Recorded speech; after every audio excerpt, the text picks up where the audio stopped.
성공 비결 바로 만나보겠습니다.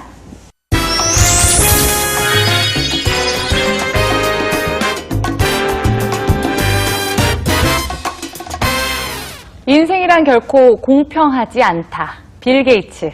네, 이번엔 또 버락 오바마 대통령의 말을 이어서 이제 빌 게이츠의 말을 또 인용해 주셨는데 같은 의미일 것 같아요. 네. 그렇죠. 그렇죠. 어떤 의미가 또 담겨 있을까요? 글쎄 뭐 제가 20대부터 몸으로 겪었던 얘기인 것 같아요.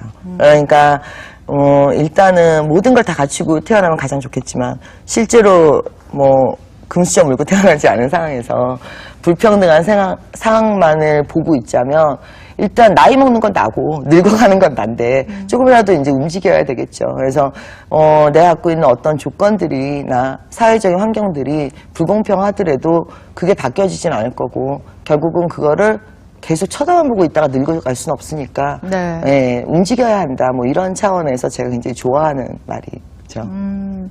영어 강사로서 얼마나 지난한 과정을 통해서 노력해 왔는지 그런 좀 부분들이 느껴지는데 처음에 이렇게 토익 강사가 돼야겠다라고 했을 때 이미 스타 강사로 선점하신 분들이 굉장히 많았잖아요. 그때는 또 어떤 좀 생각을 가지고 있었는지가 궁금해져요. 영어 시장도 굉장히 세분화된 시장이에요. 네. 그중에 이제 토익 같은 경우는 비즈니스 영어나 취업이랑 밀접한 시장이고.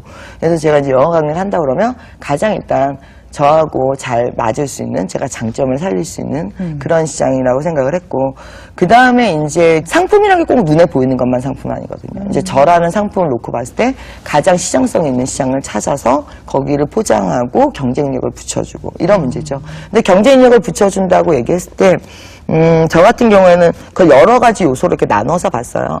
나눠서 봤을 때 일단 기본적으로 실력이라고 하면 저는 제가 영어권에 8년 정도 체류를 했는데 네. 영어권의 체류 경험만 갖고는 영어를 잘할 수 있는 게 아니거든요. 그래서 제가 처음 했던 게 지금은 없어졌지만 청계천의 그 중고시장, 그러니까 옛날 책들, 헌책방 네. 모아놓은 데가 있었어요. 그 거리가. 거기를 다 돌면서 우리나라에 출간됐던 문법책은 다 사들였었어요. 그래가지고 책장 2개 정도를 문법책으로 채웠던 것 같아요. 그래서 그거를 다 분석을 해서 어느 책의 어느 파트가 가장 강의하기 좋다 뭐 이런 나름대로의 이제 분석을 많이 하고 그다음에 기출 유형 문제들, 암기, 솔팅 이런 것들 내부적으로 이제 데이터 쪽에 많이 치중을 했었고 네. 그걸 이제 현지화 이렇게 커스터마이즈드 시키는 거. 그 다음에 두 번째는 외부적으로 이제 그 투자자 일종의 인건비도 들어가는 부분이니까 그래서 팀을 꾸리고 그 다음에 내가 이렇게 일일이 학생들을 케어할 수 없으니까 거기에 맞는 조교 시스템이나 그래서 처음부터 팀이 2003년도부터 있었어요. 네. 저는 유수연 영어연구소를 2003년도에 설립을 했거든요. 당시엔 팀제로 하는 그런 전략은 별로 많지 않았던 것 없었죠. 같은데. 네, 없었죠. 네. 그래서 저 같은 경우는 그 팀으로 들어오신 분들도 네. 많이 의아해 하시고 그러셨는데, 일단은 그 팀이 짜지면서 자료 담당, 학생 관리 담당, 그 다음에 조교 담당, 이런 식으로 이렇게 분화가 되면서, 그러니까 예를 들어서 그때 당시 월급이 1,000만 원이었다고 하면, 네. 1,000만 원을 중에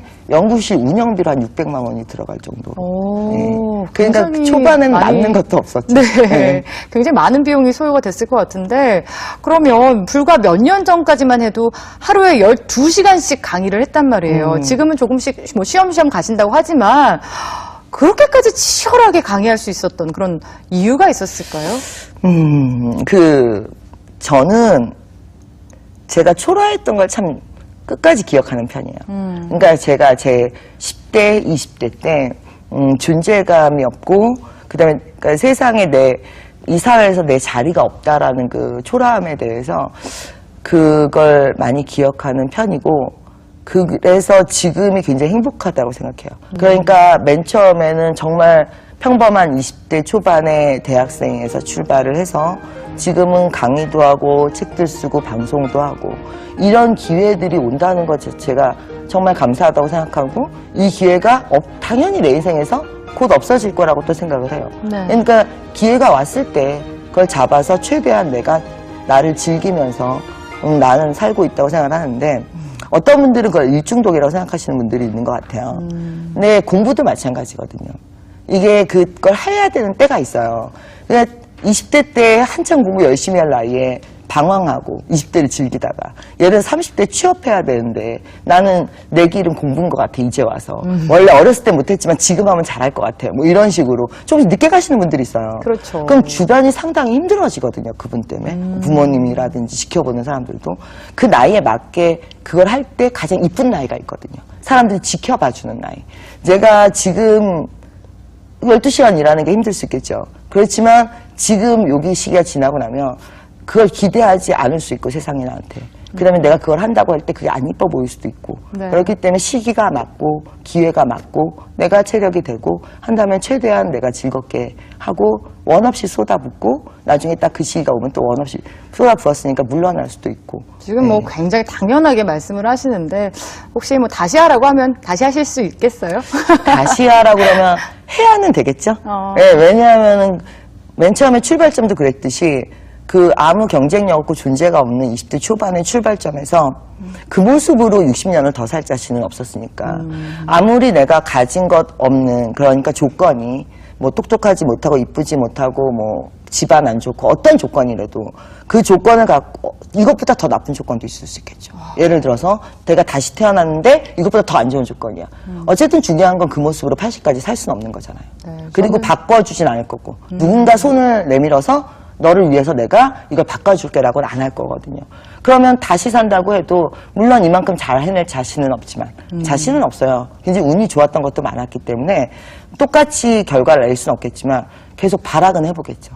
저는 뭐 엄두가 안 난다고 하실 줄 알았어요. 그러니까 똑같은 결과를 낼 자신은 없어요. 네. 왜냐하면 항상 타이밍이 잘 맞았던 것도 있고 노력한 거에 대해서 그 효과가 상당히 좋았던 부분도 있는데 똑같은 결과를 낸다는 자신이 없다는 거죠. 그리고 똑같이 열심히 살 거냐라고 하면 그 대답은 결과에 있는 게 아닌 것 같아요. 그 채워야 되는 인생에 있는 것 같아요. 네. 그 인생을 어떤 모습으로 채워갈 거냐에 대한 태도는 사람의 태도는 근본적으로는 뭐 저만 갖고 있다고 생각하진 않아요. 네, 그 뭐 태도에 열정만큼은 시간이 지나도 식지를 않는 것 같습니다. 남들이 노력한 만큼 하면 안 되고 더 노력해야 된다. 경험에서 나온 진정성 있는 말이 아니었을까 싶은데요. 자, 다음의 성공 비결 바로 만나보겠습니다.